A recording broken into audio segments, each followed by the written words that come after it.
মাহিনা হেসেলে আপনাদেরকে স্বাগত জানাই।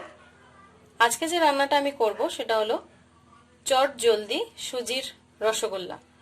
তো চট জলদি সুজির রসগোল্লা বানাতে কি কি লাগছে, কিভাবে করছি দেখতে হলে আমার সঙ্গে থাকুন। চলুন কিভাবে রান্নাটা করছি দেখতে থাকুন।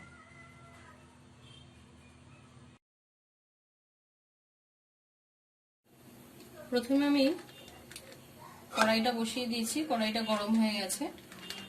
এবারে আমি 200 ml দুধ দিয়ে দিচ্ছি।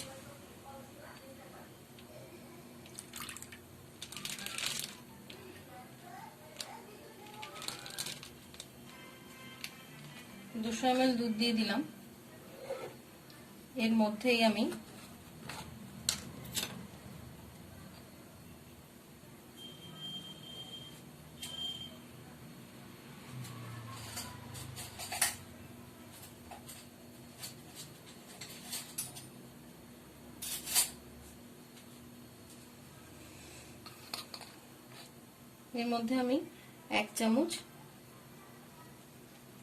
এক চামচ ঘি দিয়ে দিলাম।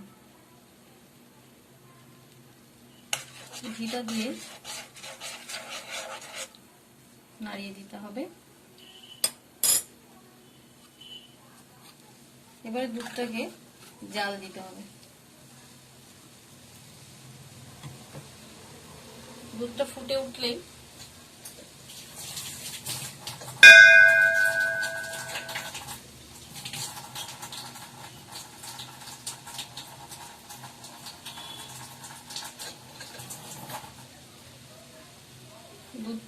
উঠলেই আমি এর মধ্যে দিয়ে দেবো হাফ কাপ সুজি।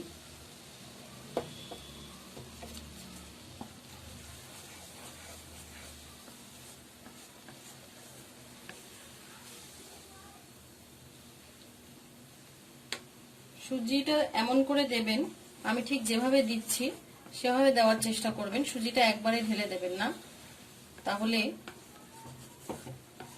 দলা দলা হয়ে গেলে কিন্তু হবে না। অল্প অল্প করে দেবেন আর এভাবে কন্টিনিউ নাড়াতে হবে। দুধটা ফুটে উঠেছে, এবার আমি আস্তে আস্তে যেভাবে আমি দিচ্ছি ঠিক সেভাবে দেওয়ার চেষ্টা করবেন। সুজি, দুধ এগুলোর পরিমাণটা একটু আপনারা মাথায় রাখবেন। কন্টিনিউ নাড়াতে হবে, অল্প অল্প দিয়ে কন্টিনিউ নাড়াতে হবে, যাতে কোনো জায়গায় জমে না যায়।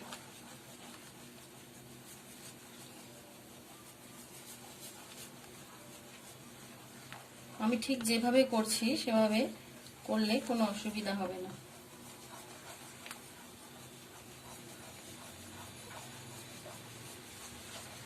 সুজির রসগোল্লা খেতে খুবই ভালো লাগে। বাড়িতে আপনারা অবশ্যই ট্রাই করবেন।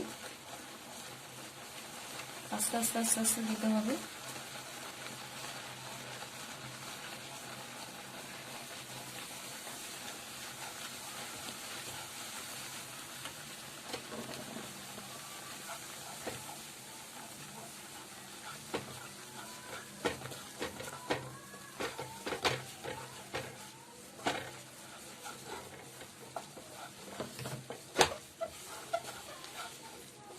এবারে ভালো করে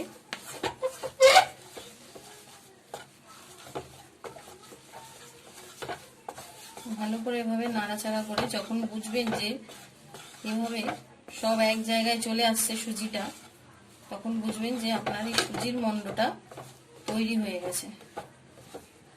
যে যেরকম মিষ্টি খান, আমি যেহেতু এখানে চিনির শিরা বানাবো, কিন্তু অনেকেই হয়তো এর মধ্যে একটু চিনি মিশাতে পারেন, আমি মিশাইনি।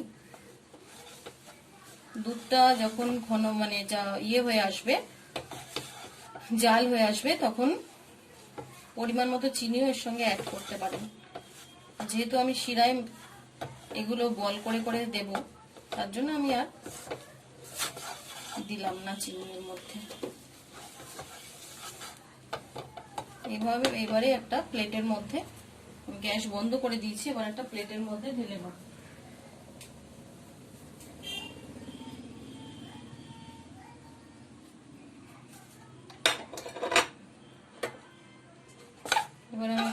প্লেটের মধ্যে ঢেলে নিলাম।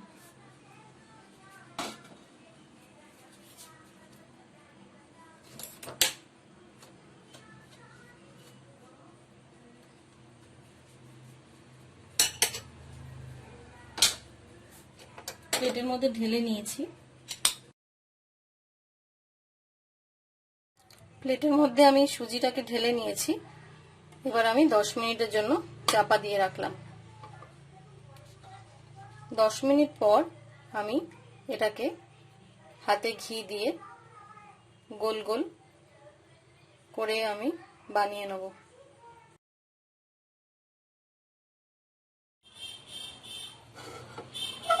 এবারে আমাকে চিনির শিরাটা বানিয়ে নিতে হবে।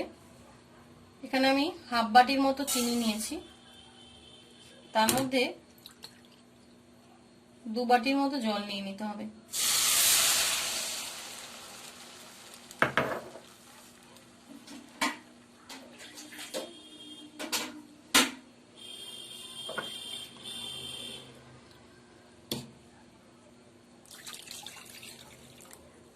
দু বাটির মতো জল দিলাম। চিনির শিরাটা পাতলা হবে, কেন রসগোল্লাগুলো শেপ করে যখন এর মধ্যে দেব, গোলগুলো সব এর মধ্যে ডুবে থাকবে আর পুরো শিরাটা পুরো পাতলা হতে হবে। এর মধ্যে অনেকেই এলাচ দিতে পারেন, তো আমি দেব না।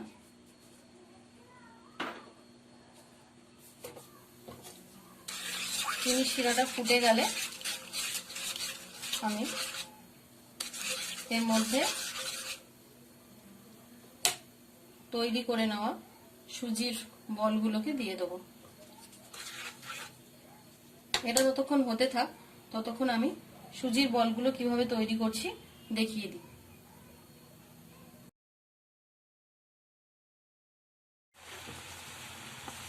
চিনির শিরাটা আমার ফুটে উঠেছে। এবার আমি গ্যাসটা বন্ধ করে ঠান্ডা করতে দেবো। অল্প ঠান্ডা হবে। এর মধ্যে আমি বলগুলোকে তৈরি করে নিচ্ছি কিভাবে, চলুন দেখে দিই। সুজির মন্ডটা 10 মিনিট রাখার পর ভালো করে এটাকে মাখিয়ে নিতে হবে।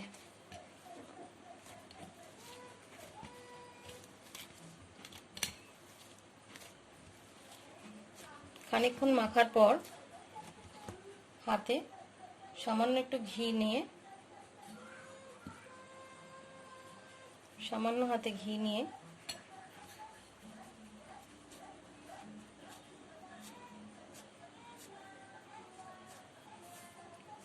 রসগোল্লাগুলো এইভাবে এমন করে ঘুরিয়ে ঘুরিয়ে বল করতে হবে যেন কোনো ফাটল না থাকে। এবারে নকুলদানা রেখেছি, এর ভিতরে নকুলদানা চেপে ঢুকিয়ে দেবো, দিয়ে আবারও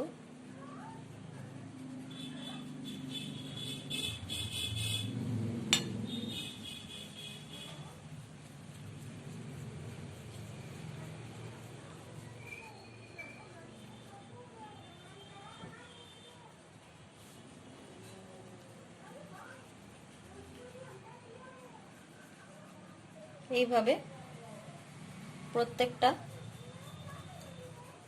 সুজির বলকে আমাকে এভাবে গড়ে নিতে হবে। এভাবে প্রত্যেকটাকে আমি তৈরি করে নেব।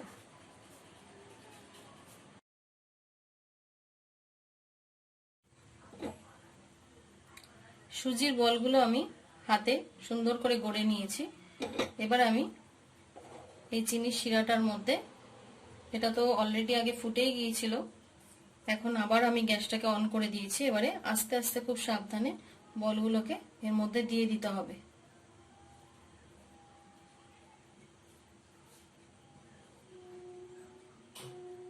আমি যে পরিমাণ সুজি নিয়েছি মোটামুটি 9 খানার মতো এই সুজির রসগোল্লার শেপ আমি দিতে পেরেছি।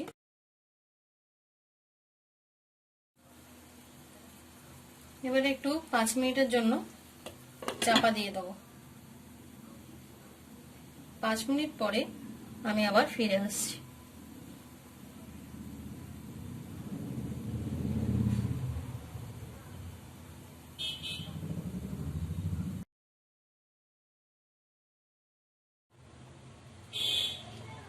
সুজির রসগোল্লা কেমন ভাবে এবারে তৈরি হয়ে গেছে আপনাদেরকে দেখাবো।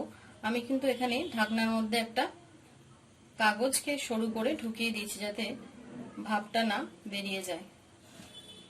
এবারে আমি 5 মিনিট পর দেখে নেব যে কি পর্যায়ে। দেখুন কি সুন্দরভাবে ফুলে উঠেছে। এবারে আমি গ্যাসটাকে বন্ধ করে একটু ঠান্ডা হতে দেবো, তারপর আমি একটা সার্ভিং বলে ঢেলে নেব। রেসিপিটা যদি আপনাদের ভালো লেগে থাকে তাহলে অবশ্যই একটা লাইক করবেন, শেয়ার করবেন, সাবস্ক্রাইব করবেন। পাশে থাকা বেল আইকনটা অবশ্যই প্রেস করে রাখবেন, নিত্য নতুন যখনই আমি ভিডিও পাঠাবো সবার আগে আপনাদের কাছে যাতে পৌঁছে যায়। ততক্ষণ ভালো থাকবেন, সুস্থ থাকবেন, সকলকে ভালো রাখবেন। নমস্কার।